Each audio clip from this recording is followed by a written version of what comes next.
علیکم ورحمۃ اللہ وبرکاتہ۔ بسم اللہ الرحمن الرحیم۔ لک الحمد یا اللہ والصلاة والسلام علیک یا رسول اللہ صلی اللہ علیہ وسلم۔ سامعین احتشام، آپ بھی جانتے ہوں گے کہ تبلیغی جماعت سے وابستہ حضرات ایسے بیانات کرتے ہیں جس سے دیوبندی علماء کرام بھی چراغ پا ہو جاتے ہیں، خوب رد کرتے ہیں۔ کبھی تبلیغی جماعت کے بڑے مبلغ کہے جانے والے طارق جمیل ایسا بیان کرتے ہیں کہ دیوبندی مفتی زر ولی خان کو کہنا پڑتا ہے کہ ٹھگی کا ماما ٹھگی کی داڑھی، جتنے زندیق گزرے اتنا بڑا زندیق نہیں آیا ہوگا۔ اور اسی مفتی زر ولی خان نے کہا کہ طارق جمیل کہتا ہے صحابہ کو کافر کہنے سے کوئی کافر نہیں ہوتا، اور اسی مفتی زر ولی خان نے طارق جمیل کے تعلق سے کہا طارق جمیل خریدا ہوا غلام ہے۔ اور بھی کئی باتیں دیوبندی مفتی زر ولی خان نے طارق جمیل کے تعلق سے کہی ہیں، آپ سن سکتے ہیں۔ اور ایک بات بتا دوں، میں مفتی مولوی اس لیے کہہ رہا ہوں کیونکہ دیوبندی کہتے ہیں، اس لیے شور نہ کرے کہ ابو ارقم رضوی نے جو ہے مولوی کہہ دیا، مفتی کہہ دیا، مولانا کہہ دیا، اس طرح کی حرکت بالکل بھی نہ کریں۔ آگے بڑھتے ہیں۔ اب آپ جو ہے تبلیغی جماعت سے وابستہ جنید جمشید، جو مر کر مٹی میں مل گئے، تبلیغی جماعت سے وابستہ تھا، اس نے بھی جو ہے ام المومنین حضرت عائشہ صدیقہ طیبہ طاہرہ رضی اللہ تعالیٰ عنہا کی شان میں بدترین گستاخی کی، اور اہل سنت کی جانب سے سخت کارروائی ہوئی۔ پھر جنید جمشید نے رو رو کر اپنی غلطی کو تسلیم کیا اور تاکہ معاملہ ٹھنڈا ہو جائے۔ اچھا، پھر اسی جنید جمشید نے صحابہ کا ذکر جو ہے غلط انداز میں کیا، اس پر بھی اہل سنت و جماعت کی طرف سے آواز اٹھائی گئی اور بیان دیا گیا۔ بہرحال ایسی بہت ساری باتیں ہیں جو فی الحال سب عرض کرنا مشکل ہے وقت کی کمی کی وجہ سے۔ ابھی حال میں آپ دیکھیں، تبلیغی جماعت کا بڑا ذمہ دار مولوی سعد کاندھلوی نے بیان دیا کہ دنیا میں قابل اطاعت، قابل عظمت، قابل احترام حرمین کے بعد تبلیغی جماعت کا مرکز ہے۔ دیکھیں یہ کس حد تک پہنچ گئے ہیں اور یہ کیسے کیسے بیانات جاری کرتے ہیں۔ اب دیکھیں، کہتا ہے دنیا میں قابل اطاعت، قابل عظمت، قابل احترام حرمین کے بعد تبلیغی جماعت کا مرکز ہے۔ اب اسی بیان پر دیوبندیوں نے جو ہے گمراہی کا فتویٰ دیا مولوی سعد کاندھلوی کو کہ گمراہ ہے۔ اچھا، اور مفتی وجاہت قاسمی نے سخت رد کیا ہے اس ملا سعد کاندھلوی کی، اور مفتی وجاہت قاسمی نے کہا میں دلی کے مسجد میں امام رہا ہوں، بغور سماعت فرمائے، کہا میں دلی کے مسجد میں امام رہا ہوں، مساجد میں یہ شرط ہوا کرتی تھی کہ ہر امام کو درس قرآن دینا ہوگا۔ اب مفتی وجاہت قاسمی کہتے ہیں کہ اب دیکھتے دیکھتے ایسا مشن چلا کہ فضائل اعمال، منتخب احادیث ممبروں تک پہنچ گئی، اور ممبروں سے امام کو ہٹا کر تبلیغی جماعت والے ممبر پر پہنچ گئے۔ درس قرآن کو ختم کر کے مفتی وجاہت قاسمی دیوبندی نے کہا درس قرآن کو ختم کر کے زبردستی فضائل اعمال، منتخب احادیث کی تعلیم ہونا، میں اس کو بہت غلط سمجھتا ہوں۔ اور اسی مفتی وجاہت قاسمی دیوبندی نے کہا مجھے یاد ہے کہ مولانا اسماعیل صاحب امام تھے، ان کے ساتھ یہ گزرا کہ تفسیر معارف القرآن کا مطالعہ کر رہے تھے، اس میں ٹھوکر مار کر ان کو مسجد سے باہر نکالا گیا، تفسیر میں ٹھوکر مار کر۔ اب آپ اندازہ لگائیں کہ تبلیغی جماعت والے کتنے بڑے ڈھیٹ ہیں، کتنے بڑے بے غیرت ہیں، بے شرم، بے حیا ہیں، کہ یہ آج کس طرح سے جو ہے دین میں بگاڑ پیدا کر رہے ہیں، کس طرح کی جو ہے غلط حرکتیں کر رہے ہیں۔ اچھا آگے بڑھیے۔ مفتی وجاہت قاسمی دیوبندی نے کہا کہ مولوی سعد نے کہا تمام دنیا میں کام کرنے والوں کا قبلہ نظام الدین ہے۔ اچھا آگے بڑھیے۔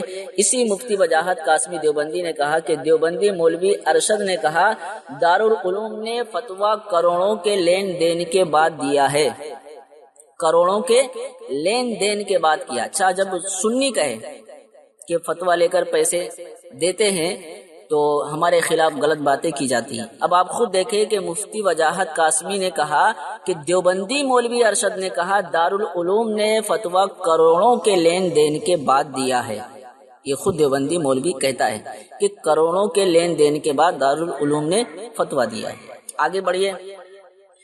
مفتی وجاہت قاسمی نے کہا کہ مجھے اور میرے خاندان کو جان سے مارنے کی دھمکیاں دی جا رہی ہے اور کچھ لوگ مجاہد بن کر سامنے آ رہے ہیں۔ تو میں کہنا یہ چاہتا ہوں کہ جب ایک دیوبندی مفتی کو دیوبندی جان سے مارنے کی دھمکی دے سکتا ہے اور دیوبندی مفتی کے گھر والوں کو، خاندان والوں کو جان سے مارنے کی دھمکی دے سکتا ہے، تو بتائیے یہ کتنے بڑے دہشت گرد ہوں گے، یہ سنیوں کے تعلق سے کیسا خیال رکھتے ہوں گے اور سنیوں کے تعلق سے جو ہے کس طرح کی باتیں کرتے ہوں گے جب دیوبندی مفتی کو اور اس کے خاندان کو جان سے مارنے کی دھمکیاں دی جا رہی ہے۔ تو آپ سوچیں کہ یہ کس حد تک پہنچ سکتے ہیں۔ اچھا، پتہ چلا کہ دیوبندی مفتی کو اور اس کے خاندان کو مارنے کی دھمکیاں دے رہا ہے، معلوم ہوا یہ کتنے بڑے دہشت گرد ہیں۔ اچھا، آخر میں ایک بات اور عرض کر دوں اور اپنی بات کو ختم کروں۔ دیوبندی مولوی ارشد مدنی جو دیوبندیوں کے بڑے مولوی ہیں، انہوں نے بیان دیا ہے کہ تبلیغی جماعت والے دعوت کا کام لے کر غیر مسلموں تک نہیں جاتے، کا 100%، 99% نہیں 100% کہا کہ یہ حقیقت ہے کہ تبلیغی جماعت والے دعوت کا کام لے کر غیر مسلموں تک نہیں جاتے، لوگوں کے گھروں پر دعوت بھی نہیں کھاتے۔ جبکہ میں نے دیکھا ہے کہ جو جماعت میں آئے ہیں اور مسجد میں ٹھہرے ہیں اور کسی نے دعوت رکھا ہے، میں نام نہیں لینا چاہتا، تو ان کے گھر پر جا کر تبلیغی جماعت والوں نے کھانا کھایا ہے۔ بہرحال یہ ان کی مرضی ہے، میں اس پر زیادہ بحث نہیں کرنا چاہتا۔ تو مولوی ارشد مدنی کہتے ہیں کہ لوگوں کے گھروں پر دعوت بھی نہیں کھاتے، تبلیغی جماعت والے مندر میں جا کر تبلیغ نہیں کرتے، چرچ میں جا کر تبلیغ نہیں کرتے، گرودوارے میں جا کر تبلیغ نہیں کرتے، صرف مسجد میں کام کرتے ہیں اور پکڑ کر لاتے ہیں۔ تو سامعین احتشام، ان ساری باتوں کا ذکر کرنے کا مقصد یہ ہے کہ میں ان دیوبندیوں سے کہنا چاہتا ہوں جو شور کرتے ہیں کہ اپنے فتاوی اصولوں کی روشنی میں سنی گستاخ ہیں وغیرہ وغیرہ جو بکواس کرتے ہیں، میں ان کو بتانا چاہتا ہوں کہ پہلے ان لوگوں کی خبر لو، اس کے بعد جو ہے ہم سے بات کرنے کے لیے سامنے آؤ۔ اور الحمدللہ اللہ کا شکر ہے، ہم نے ثابت کیا کہ دیوبندی آپس میں جو ہے خوب لڑ رہے ہیں اور ایک دوسرے کے خلاف باتیں کر رہے ہیں۔ اللہ تبارک و تعالیٰ ان کے فتنوں سے امت مسلمہ کو محفوظ فرمائے۔ السلام علیکم ورحمۃ اللہ۔ نیوز میکس کی خاص پروگرام خبر سے آگے میں آپ کا خیر مقدم ہے، میں ہوں شکیل احمد۔ آج ہم اس پروگرام میں اپنی بات کریں گے جس طرح سے معاملہ چل رہا ہے تبلیغی جماعت کے مولانا سعد صاحب کو لے کر جو ایک فتویٰ آیا ہے، اس پر کافی بحث چھڑ گئی ہے۔ پیچھے ہم نے جس طرح سے اس کو لے کر کچھ پروگرامز کیے تھے اور لوگوں سے بات کی تھی، لیکن اب اس میں کترا طرح کے وواد اب سامنے آ رہے ہیں۔ اسی پر بات کرنے کے لیے ہمارے ساتھ مفتی عبدالصمد صاحب ہیں جو موہن گارڈن مسجد کے امام ہیں، ان سے بات کریں گے، اور ساتھ ہی مفتی وجاہت قاسمی صاحب ہمارے ساتھ موجود ہیں۔ اس پر تفصیل سے بات کریں گے کہ کیا پورا معاملہ ہے، اور اب جس طرح سے اس میں روز بروز نئے پیچ آ رہے ہیں، طرح طرح کے الزامات لگائے جا رہے ہیں مولانا سعد کے جو چاہنے والے ہیں، جو ان کے گروپ کے ہیں، ان کے ذریعے، تو اس پر بات کریں گے۔ مفتی عبدالصمد صاحب، جس طرح سے ہم نے پیچھے بات کی تھی اور یہ بات نکل کے سامنے آئی تھی کہ سعد صاحب کے اوپر جس طرح سے فتویٰ آیا تھا، تو اس کی تردید کی جا رہی ہے کہ اب فتویٰ واپس لے لیا گیا ہے۔ دیکھیے، میں آپ سے ایک بات بتلاتا چلوں کہ جو مرکز کا معاملہ ہے اور تبلیغی جماعت کا معاملہ ہے، اس وقت میں جو وواد ہے، جو اعتراض ہے، وہ مولانا سعد صاحب کے تعلق سے ہے۔ تبلیغی جماعت اور مرکز یہ ہمارے بزرگوں اور ہمارے اکابر اور ہمارے علماء کی میراث ہے، اور خود حضرت مولانا الیاس صاحب رحمۃ اللہ علیہ جو تبلیغی جماعت کے بانی اور مبانی ہیں، وہ خود دارالعلوم دیوبند میں تعلیم حاصل کر کے اور پھر انہوں نے یہ کام شروع کیا، اور آج ہمارے تمام علماء اور دارالعلوم تبلیغی جماعت کے اس کام کا کوئی مخالف نہیں ہے، بلکہ ہمارے بزرگوں اور ہمارے علماء ہی کی محنت سے یہ کام یہاں تک پہنچا ہے۔ لیکن تقریباً 15 سال کا عرصہ ایسا ہو گیا ہے کہ جس کی وجہ سے آئے دن کوئی نہ کوئی اعتراض تبلیغی جماعت کے تعلق سے سامنے آتا ہے۔ میں ایک مسجد کا امام ہوں، اب سے میں 10 سال پہلے کی ایک بات آپ کو بتلاؤں کہ میرے یہاں ایک جماعت آئی اور عشاء کی نماز کے بعد میرے پاس جماعت کے ساتھیوں میں سے 2 لوگ آئے اور انہوں نے مجھ سے یہ کہا کہ مفتی صاحب، تبلیغی جماعت کا جو کام ہے یہ فرض عین ہے یا فرض کفایہ ہے؟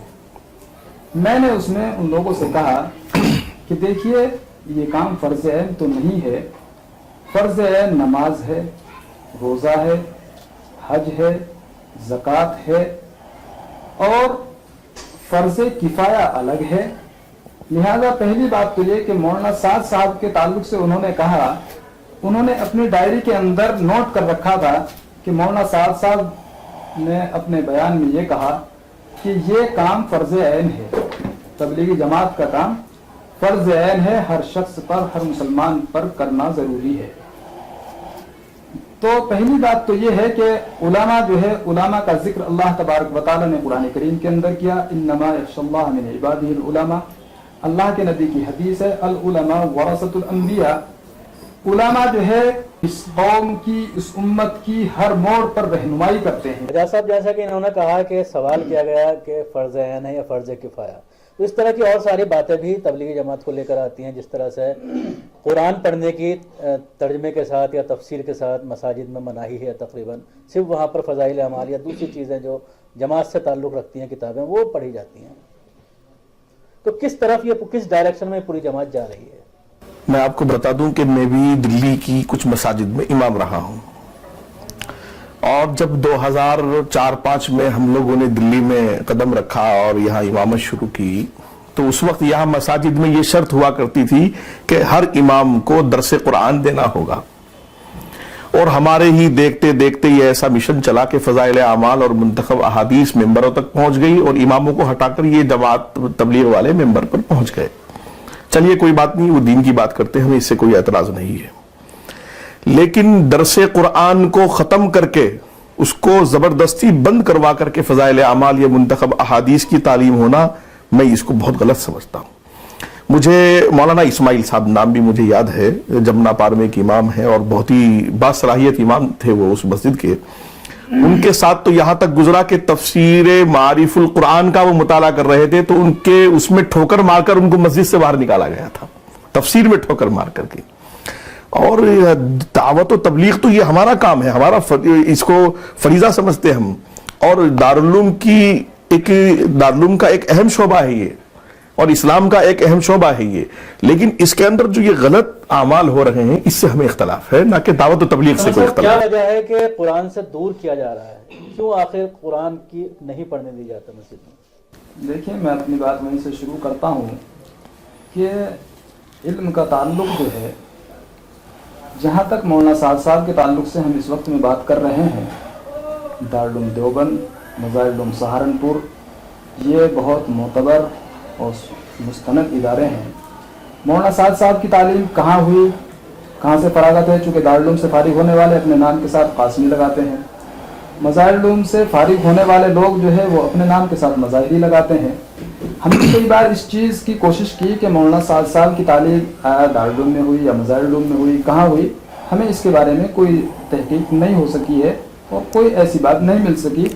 تو اس معنی کر چونکہ علم سے تعلق ہونا، علم کو جاننا، پہچاننا، تفسیر کیا ہے، حدیث کیا ہے، یہ جو مستند معتبر بڑے بڑے ادارے ہمارے یہاں ہیں کہ جن میں لوگ اپنی عمریں لگا کر کے اور پھر تعلیم حاصل کر کے اور پھر جا کر کے تفاسیر کیا ہے، حدیث کیا ہے، اس پر کام کرتے ہیں، تو ہمیں ایسا معلوم ہوتا ہے کہ ایک ہوتا ہے وہ تفسیر جو حضور اکرم صلی اللہ علیہ وسلم نے کی، اللہ کے نبی سے سن کر کے صحابہ نے کی، صحابہ سے پھر یہ دین چلتے چلتے اللہ کے نبی کے زمانے سے آج یہاں تک پہنچا۔ تو ظاہر ہے کہ ہمارے علماء جو ہے وہ تفسیر کے تعلق سے، احادیث کے تعلق سے جانتے ہیں۔ جہاں تک مولانا سعد صاحب کا جو معاملہ ہے کہ وہ بہت ساری ایسی باتیں، جیسے میں نے کہا کہ تبلیغی جماعت ایک بہت بڑا کام ہے، بلکہ میں تو یہ کہتا ہوں کہ یہ جماعت تو علماء کی معاون جماعت ہے، لیکن مولانا سعد صاحب